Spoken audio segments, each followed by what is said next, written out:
A situação do sistema prisional brasileiro e os acontecimentos no presídio de Pedrinhas, em São Luís, onde 60 condenados foram mortos no ano passado, são os principais destaques do Brasil Justiça desta semana. Para falar sobre esses assuntos, o nosso entrevistado é o juiz do Tribunal de Justiça do Ceará e vice-presidente de Direitos Humanos da AMB, Ricardo Barreto, magistrado há 16 anos. Doutor Ricardo, muito obrigada pela sua presença aqui no programa da AMB, o Brasil Justiça. Eu é que agradeço a oportunidade, Renata. Doutor Ricardo, segundo dados do Ministério da Justiça de dezembro de 2012, são 548 mil presos. A situação dos presídios aqui no Brasil está fora do controle? A meu ver, sim, Renata. Há muitos anos, essa é uma constatação que não é de agora. Qualquer juiz no território brasileiro sabe que a situação das cadeias, das penitenciárias em todo o país está completamente defasada, longe da realidade que um país como o Brasil, que se propõe a ser um país moderno, poderia oferir. E nós poderíamos sim afirmar que a situação carcerária hoje, penitenciária no Brasil, está fora de controle. De quem é a culpa do que está acontecendo no sistema penitenciário?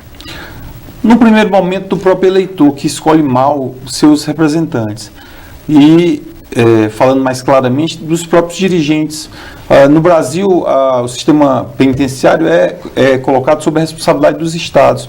E o que nós vemos aí constantemente é que esses estados, na pessoa de seus representantes máximos, governadores de estados, não estão conseguindo dar a resposta que nós precisaríamos.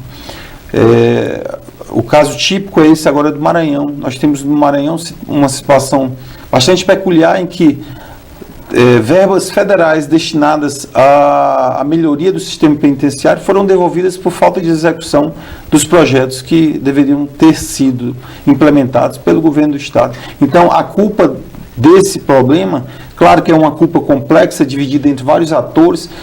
O eleitor, porque escolhe mal o dirigente, os dirigentes do executivo, porque também não realizam suas tarefas, as próprias assembleias legislativas que teriam a obrigação de fiscalizar esse executivo, e por fim o judiciário, porque cala e permanece muitas vezes inerte diante dessa situação. Existe um descompasso entre a lei de execução e a realidade dos fatos? Existe um grande fosso que separa a lei de execução penal no Brasil e o que nós encontramos no dia a dia. E eu posso dizer isso porque tenho, como você disse no começo do programa, 16 anos de magistratura e já andei por muitas comarcas desse Brasil, no meu estado, que é o Ceará. O que nós temos no Brasil é um sistema improvisado de penas. Nós temos o regime fechado, que segrega o indivíduo, e nós temos o regime semiaberto e o aberto. Ocorre que para o cumprimento correto do regime semiaberto e do aberto, nós teríamos que ter locais próprios para o cumprimento dessas penas, presídios industriais, né, no caso do semiaberto, ou então casas de albergado, no caso do regime aberto. E nenhum desses dois casos nós encontramos. A maioria dos estados brasileiros não tem, dentro da sua estrutura, condição de corretamente implementar os regimes semiaberto e aberto. Isso traz um prejuízo muito grande na recuperação do preso, porque o que se tem de fato é um preso condenado por um delito menor, misturado a um preso condenado por delitos muito mais graves, e aí essa interação que chamam de universidade do crime, com um prejuízo muito grande para a sociedade quando esse preso retorna para o seu convívio. E como é que é a realidade do sistema carcerário do Ceará? É a mesma.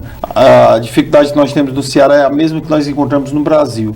Nós temos no Ceará presídios com a população muito grande de reeducandos, e nós temos pelo interior do estado algumas cidades, você vai encontrar unidades prisionais, mas a maioria delas não conta com essas unidades prisionais, o que obriga que os juízes da execução remetam esses reeducandos, esses presos para a capital, fazendo com que essa estrutura da capital, que já não é suficiente, haja uma superlotação, aumente ainda mais as dificuldades dos juízes da execução da capital de lidarem com essa quantidade, com essa população de presos. O senhor acha que o Estado foi derrotado pelo crime ou não? Eu acho que sim. Eu acho que nós fomos até esse momento o jogo está perdido. Eu poderia citar como exemplo a possibilidade, a incapacidade do Estado de impedir que entrem nos presídios armas, drogas e celulares. Não é possível que nós, Estado, não consigamos impedir a entrada desse material dentro de uma área física que é dominada pelo Estado, que é fiscalizada pelo Estado, que é uma área física minúscula em relação ao todo. Um presídio tem uma área quadrada que deveria ser possível você fiscalizar e impedir a entrada desse tipo de equipamento. E, no entanto, nós vemos aí todos os dias, nas buscas, nas fiscalizações que nós empreendemos, a apreensão desses objetos. E são objetos com os quais aqueles condenados que hoje estão trancafiados coordenam a violência urbana que termina por atingir a sociedade que está para além dos muros dos presídios. A curto prazo, o senhor acha que existe alguma solução agora? Não, nesse momento o que nós temos que fazer é distensionar essas situações e refletirmos no sentido de, a médio e longo prazo, aí sim conseguimos a realização de uma política pública que supra essas necessidades. A curto prazo não há nada que possa ser feito, a não ser o isolamento daqueles indivíduos que têm uma influência muito deletéria sobre a população carcerária, o isolamento em penitenciárias federais, e aí sim, fazer uma grande reflexão. Acho que o momento é propício para que a sociedade também participe dessa discussão e que nós possamos dar a esses problemas uma solução que seja permanente, realmente permanente para os nossos destinos. Muito obrigada. No próximo bloco, o juiz do Tribunal de Justiça do Ceará e vice-presidente de Direitos Humanos da AMB, Ricardo Barreto, vai falar dos acontecimentos no presídio de Pedrinhas, em São Luís. Não saia daí, a gente volta rapidinho. Os interessados em participar do Programa Internacional de Aperfeiçoamento de Magistrados, estudo comparado dos sistemas judiciários do Brasil e Argentina, já podem fazer a inscrição. Serão oferecidas 10 vagas. O curso da Escola Nacional da Magistratura será realizado de 29 de março a 5 de abril na Suprema Corte de Mendoza, na Argentina. O prazo da inscrição é até o dia 31 de janeiro. Ao promover essa capacitação aos magistrados brasileiros, o objetivo da ENM é proporcionar o conhecimento integral do sistema judiciário argentino, incluindo a prática com as diversas cortes e serviços essenciais. Mais informações no site www.enm.org.br.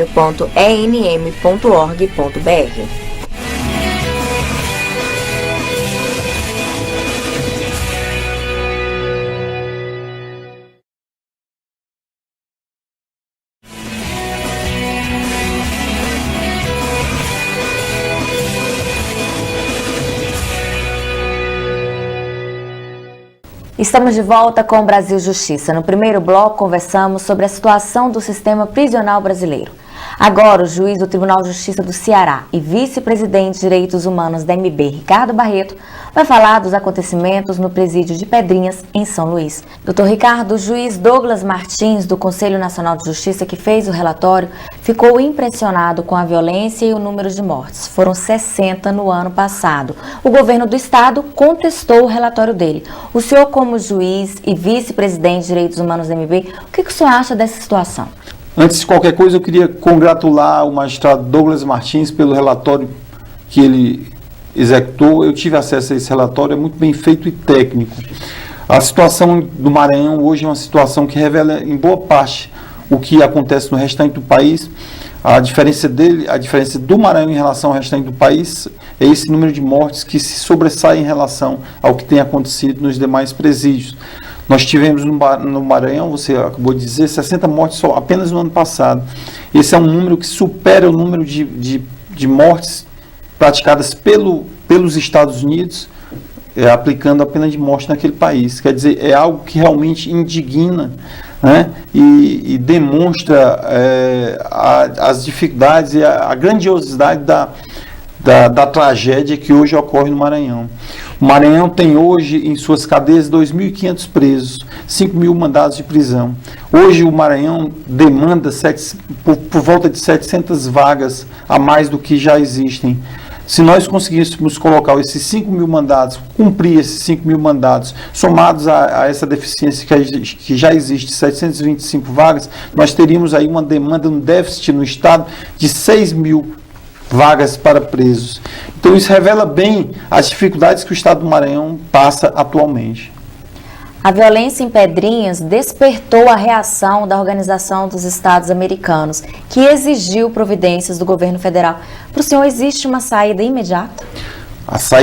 Não há saídas imediatas em relação a essa questão penitenciária. O que existe e que cada juiz desse país sabe, e as pessoas que trabalham com isso também sabem, é a necessidade de nós talvez olharmos com um olhar mais responsável em cima do que acontece. Nós temos que ter, a meu ver, presídios com menor capacidade de presos, presídios menores. Nós temos que manter os presos dos locais onde eles moram, próximos às suas famílias.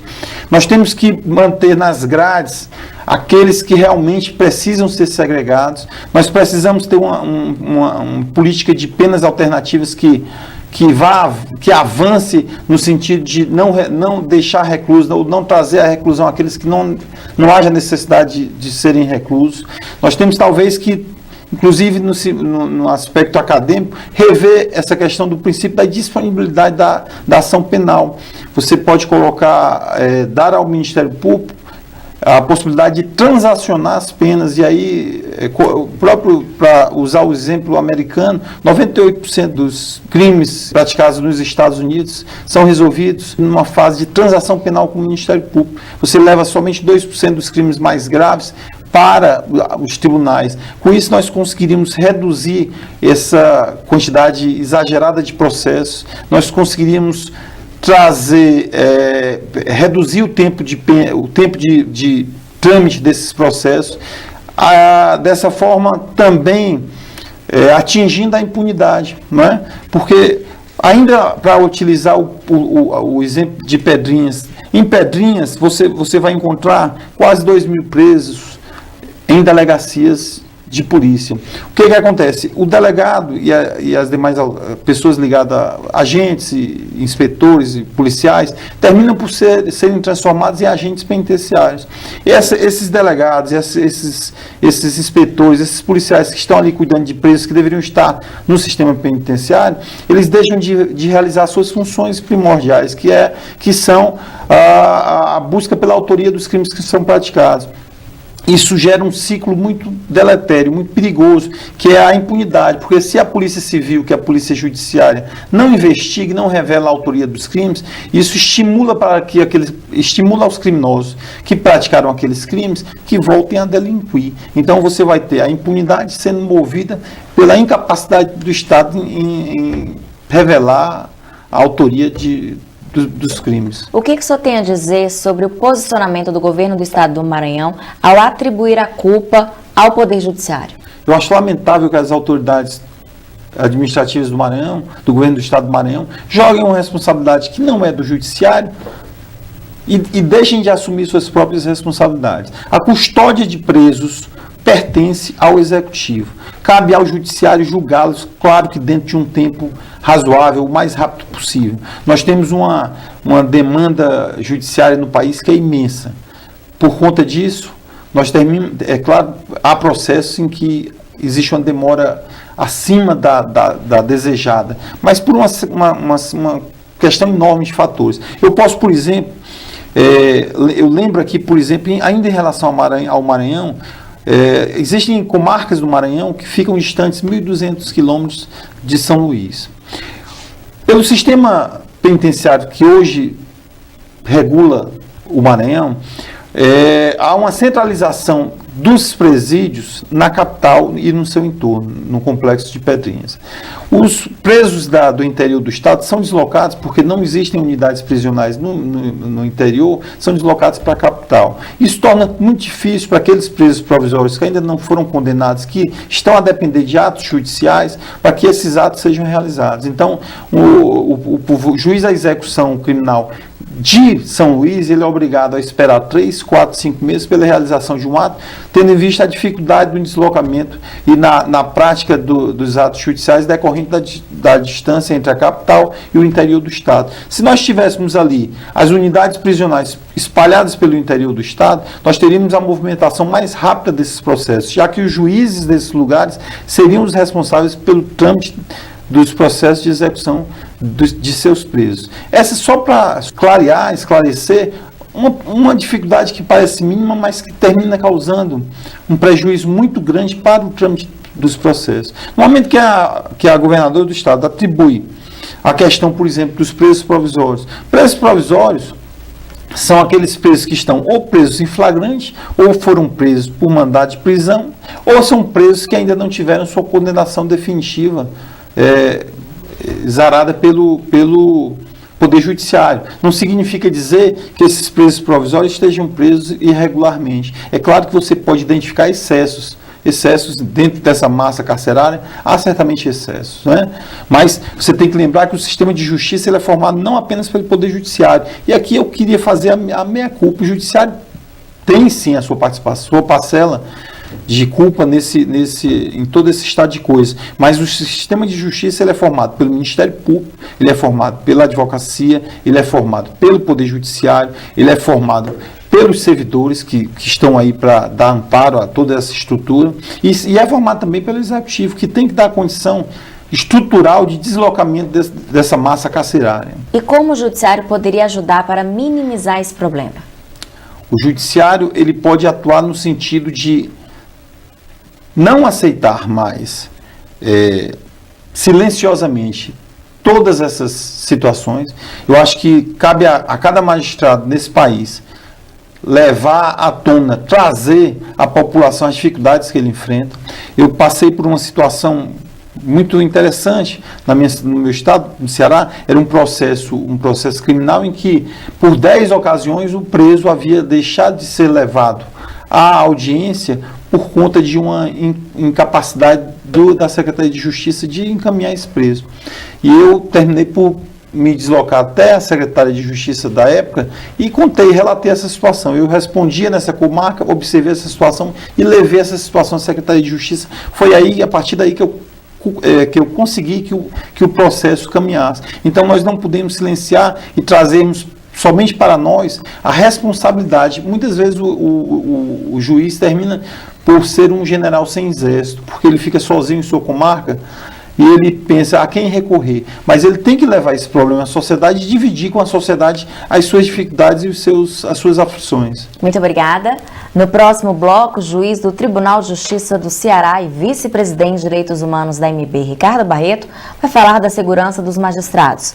Fique com a gente, o intervalo é rapidinho. Ser juiz no estado de Sergipe é fazer parte de uma magistratura que tem sido reconhecida nacionalmente como uma magistratura de uma produtividade otimizada, que busca, através de uma estrutura de informática, de uma estrutura física de trabalho de pessoal, produzir um serviço de qualidade para a sociedade sergipana. O estado de Sergipe, em termos de judiciário, conta com juízes e servidores operosos que buscam, de forma ordenada, organizada, alcançar metas tanto do próprio tribunal como do Conselho Nacional de Justiça, de modo a trazer para a sociedade sergipana uma jurisdição rápida, célere, eficiente e organizada. Estão abertas a segunda etapa das inscrições do 4º curso de pós-graduação em Direito do Consumidor, realizado pela Escola Paulista da Magistratura. A capacitação vai acontecer 18 de fevereiro de 2014 até outubro de 2015, na sede da EPM. Serão oferecidas 100 vagas para magistrados, promotores de justiça, procuradores, defensores públicos, advogados e bacharéis em direito, com exceção dos funcionários do tribunal. As inscrições devem ser realizadas até o dia 24 de janeiro no site www.epm.tjsp.jus.br.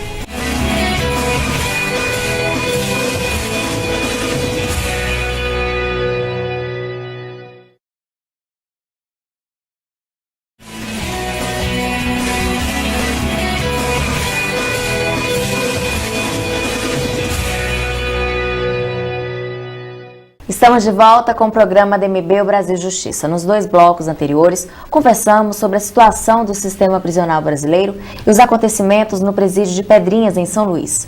Agora, o juiz do Tribunal de Justiça do Ceará e vice-presidente de Direitos Humanos da DMB, Ricardo Barreto, vai falar da segurança dos magistrados. Doutor Ricardo, quais são os principais problemas enfrentados hoje com os magistrados quanto à segurança pessoal e dos fóruns? Renato, até 2010 não existia nenhuma política pública voltada para a questão da segurança de fóruns e de magistrados. A partir da resolução 104 do CNJ, começou-se a pensar muito introdutoriamente em algumas saídas para esse problema. O que acontece é que nas capitais, em menor proporção, mas acima de tudo no interior do Brasil, os juízes estão praticamente sozinhos na realização de seu mundo público. Você tem os fóruns dessas cidades menores pelo interior dos estados, eles quase nunca dispõem de vigilância apropriada para a defesa do ambiente, inclusive com prejuízo não apenas do magistrado, mas o prejuízo dos promotores, dos jurisdicionados, dos servidores que ali trabalham.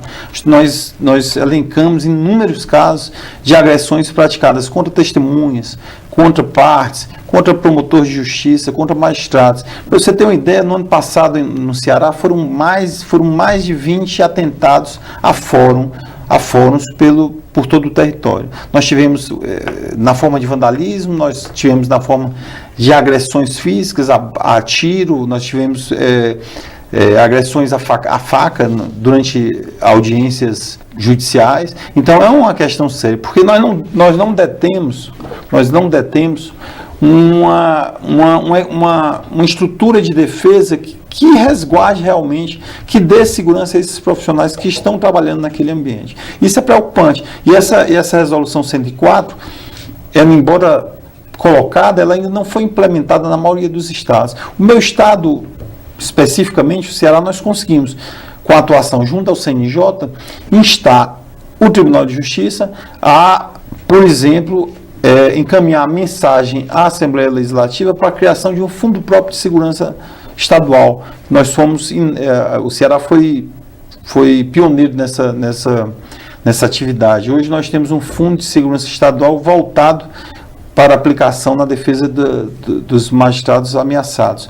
Nós temos hoje licitações que estão abertas, que são para aquisição de material de proteção de fóruns e segurança pessoal também, a exemplo da detecção de metais, controle de acesso de pessoas aos fóruns, câmeras de TV, circuito fechado. Então essas questões elas têm que sair do papel e são políticas que precisam ser implementadas, porque nós ainda estamos atuando praticamente heroicamente em nossas comarcas. A gente pode constatar que o problema não é só do Nordeste, é uma realidade em todos os estados, né? O problema é nacional. Eu citei o Ceará porque eu sou de lá, mas o problema é nacional. Eu, nos meus contatos com os colegas das demais associações, sempre questiono como se dá a defesa de seus profissionais, como se dá o ambiente, a defesa dos ambientes dos fóruns, dos ambientes judiciais. E eles relatam sempre essa questão. Hoje o que existe de concreto é a Polícia Militar prestando essa assistência. Em alguns casos nós temos o que eles chamam de guarda patrimonial, que são policiais militares aposentados, que retornam à atividade, né, mas são casos muito pontuais em todo o país. A gente termina por ter que lançar mão das prefeituras municipais que cedem servidores, muitas vezes, a maioria das vezes, não habilitados a prestar essa vigilância. O ideal seria que a Justiça Estadual, em cada estado da federação, tivesse um quadro próprio de vigilantes e segurança. A exemplo do que hoje acontece com a Justiça Federal, a Justiça do Trabalho, que tem, além de agentes de vigilância e agentes de segurança em seus quadros, eles também têm a mão de obra terceirizada, a vigilância terceirizada. Nós sabemos as dificuldades que os estados encaram dentro de seus orçamentos para encaixar mais essa circunstância, né? Mais essa despesa. Mas alguma coisa tem que ser feita, sob pena de o temor reverencial, que hoje ainda segura de alguma forma a ação dos criminosos contra o Poder Judiciário, termine por findar e nós fiquemos aí as ações criminosas desses delinquentes. Quem tem o dever de fornecer segurança para a atividade judicial? O próprio Poder Judiciário, utilizando seus orçamentos, ou o Executivo, através dos órgãos de segurança pública? A princípio, o próprio Poder Judiciário, utilizando seu orçamento, deveria ser capaz de garantir a segurança ou a contratação de mão de obra e a aquisição de material especializado nessa área. O que ocorre é que os orçamentos do Poder Judiciário são muito pequenos, são ínfimos, e ainda por cima sofrem os cortes anuais. Esses orçamentos eles não são honrados, são cortados. Por exemplo, no Ceará, ano passado, nós tivemos um corte de 125 milhões em cima de um orçamento que era de 800 milhões. Nós descemos aí para 675 milhões. Então, o Poder Judiciário não pode sobreviver com um orçamento desse. Então, nós não temos como encaixar dentro do orçamento do Judiciário mais essa despesa de terceirização de vigilância armada. O que termina jogando para o Executivo, através dos seus órgãos de segurança pública, a defesa dos locais onde se pratica, onde se atua, onde o judiciário exerce sua atividade. Muito obrigada. Chegou a hora da gente conhecer no quadro Vida de Juiz um pouco da trajetória dos magistrados. Meu nome é João Ricardo Costa, eu sou juiz no estado do Rio Grande do Sul, atuo numa vara civil, na 16ª Vara Civil de Porto Alegre, e eu ingressei na magistratura há 23 anos atrás e depois de advogado durante 8 anos, eu optei pela magistratura por uma questão de vocação, por uma questão de buscar um outro perfil na minha atividade profissional, mais condizente com os meus ideais. E eu sou um juiz por idealismo e é um perfil da carreira, né? A carreira ela é muito mais interessante se for encarada com idealismo. E o conselho que eu dou àqueles que buscarem a magistratura, que o façam por idealismo, e isso vai ser muito importante, tanto pelo cunho pessoal, como para a sociedade brasileira também. Agradeço ao juiz Ricardo Barreto pela entrevista. Eu é que agradeço, Renata, de ter tocado aqui em pontos tão relevantes para a magistratura brasileira. Espero que tenha podido ser útil na elucidação de alguns desses pontos. O nosso programa termina aqui. Se você quiser participar, escreva para o nosso e-mail brasiljustiça@amb.com.br. Muito obrigada pela sua companhia e até o próximo.